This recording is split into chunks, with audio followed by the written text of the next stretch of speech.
Hello po, magandang araw sa ating lahat. Nag-crave ako ng pesang bangos. Yan. Para mas sabaw at ang ating panahon ay kulimlim. Masarap maghigop-higop ng sabaw. Yan. Inuna ko ang luya. Ginigisa ko po ang pesa ko. Yung iba, pwede namang hindi nagisa. Pero ako gusto ko ginisa. Kanya-kanyang style po yan. Yan. Bawang. Isunod ko na rin po ang sibuyas. Yan.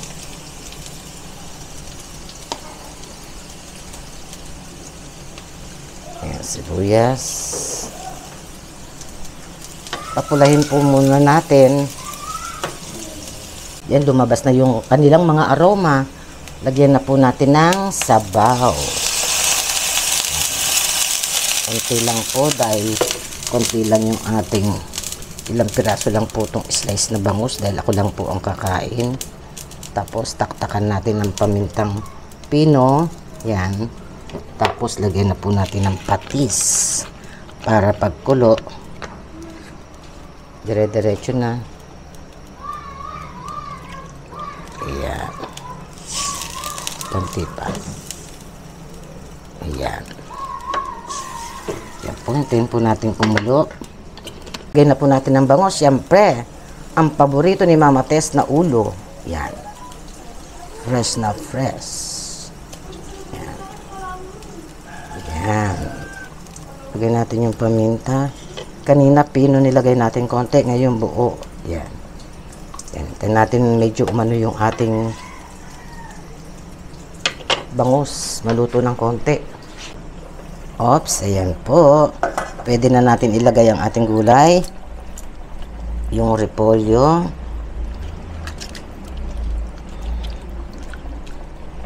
Yan. Tapos yung ating pechay.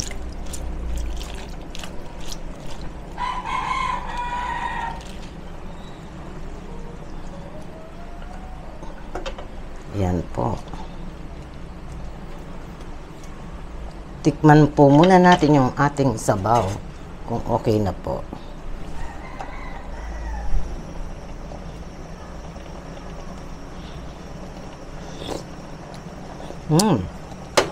Sarap. Naku, tamang-tama. Maulan. Sarap humipot na sabaw ng pesa ng bangus. Yan. Luto na po yung ating gulay. Okay na po. Natikman na natin kanina. Okay naman ang timpla. So, tapos na po. Luto na.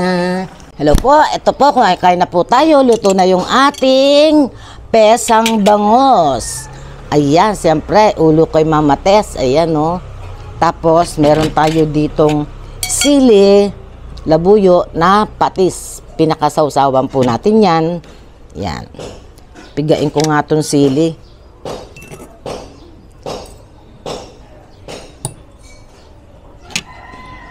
Hala. Dito na lang gamitin ko. Dapat pala piniga ko na ito doon kanina sa loob. Para ano. Pigain ko na lang mamaya ng kamay. Nagugas naman ako ng kamay ko eh. Sabawan natin yung ating kanin.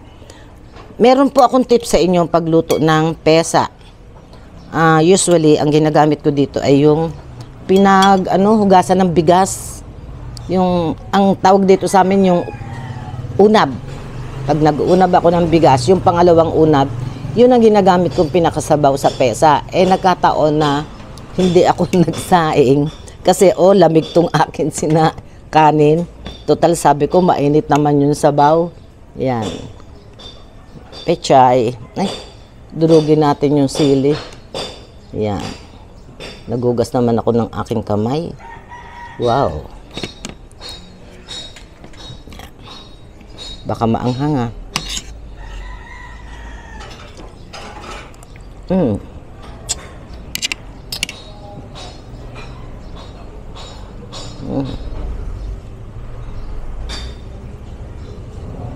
Ayoko ng tangkay.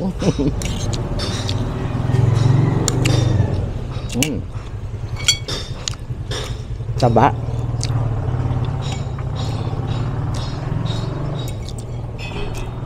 Taba ng bangus.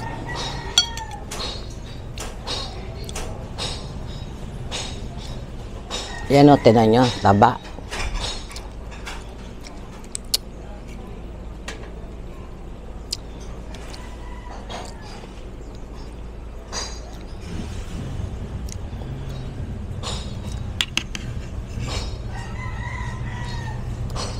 May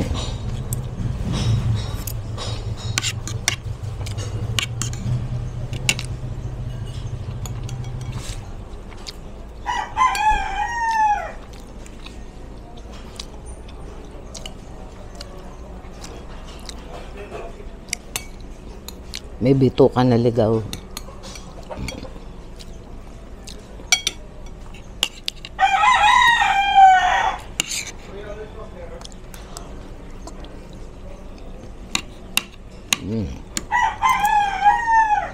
Ang sarap.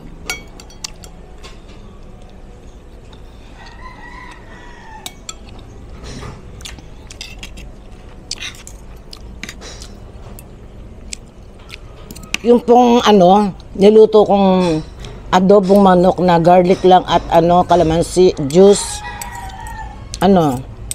Uulitin ko po yun. Request po. Pag inulit ko po, saka ko nalang babanggitin, isa-shout out yung nagre-request po. Kasi may video yon. Nagkataon naman, pag nung mag-e-edit si Chris, nakita niya, sira yung ewan ko anong tawag doon.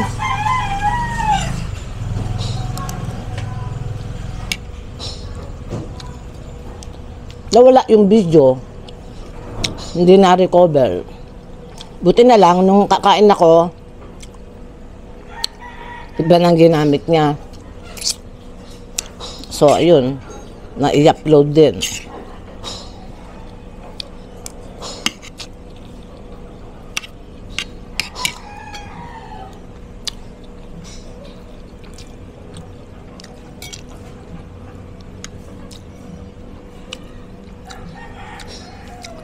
Hayaan po nyo doon sa nag-request, ulitin po natin siguro by Monday or Tuesday yan. Kasi may schedule po ako bukas hanggang Sunday.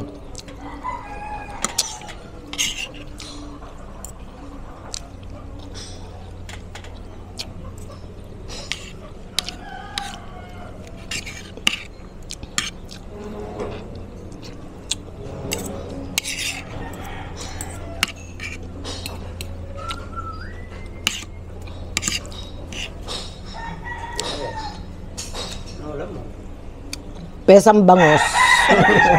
Kain. Ano agahan yan? Tanghalian. Altang na.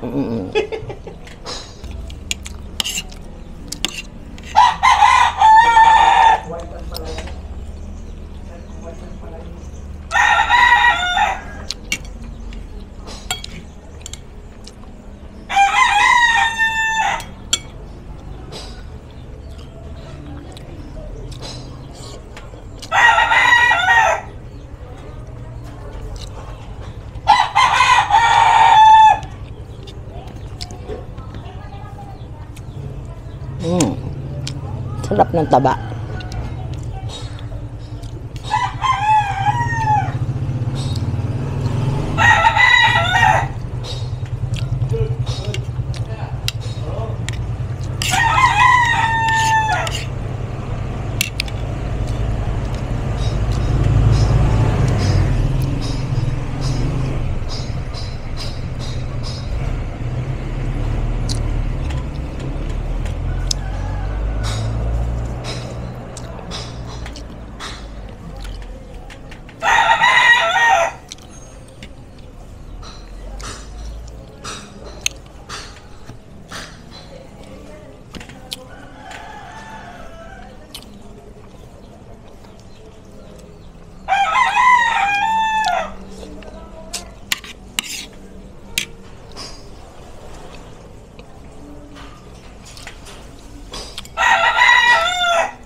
Yung pinakaulo siyempre. Ayan.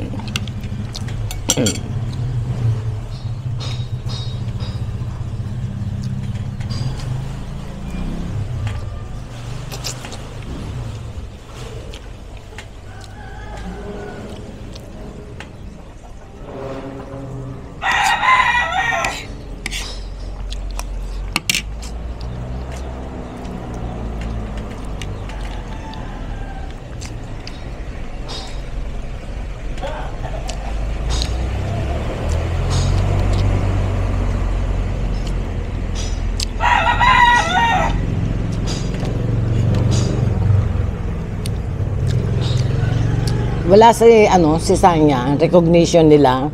Alam nyo ba, with honor pala siya. May mga, tsaka po, meron siyang mga award, ganun, kakatuwa.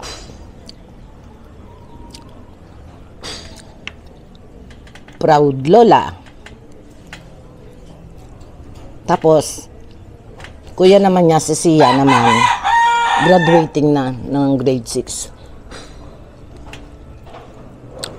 Ayun ko lang kung may award siya. Hindi sila nagsasabi, natatanong ko lang sa mga kaklase.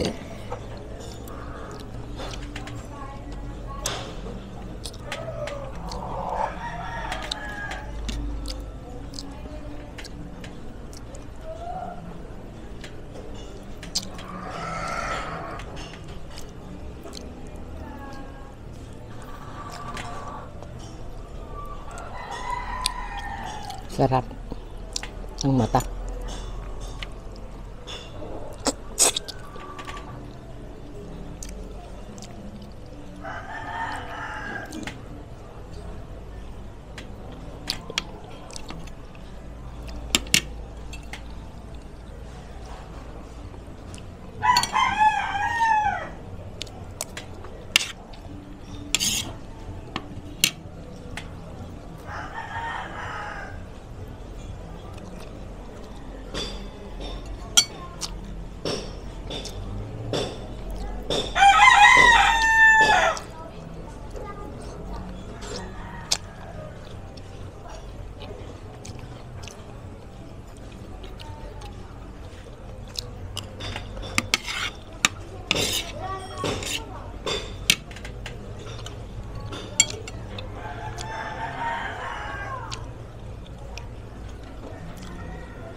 Para akong mahirinan.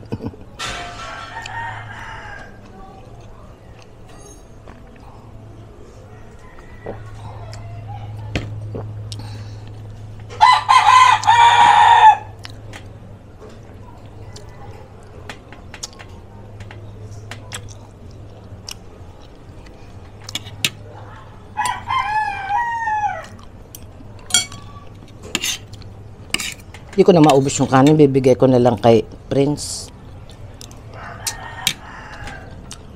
Himayan ko ng isda.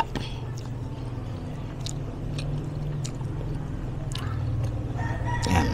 Konti lang naman to.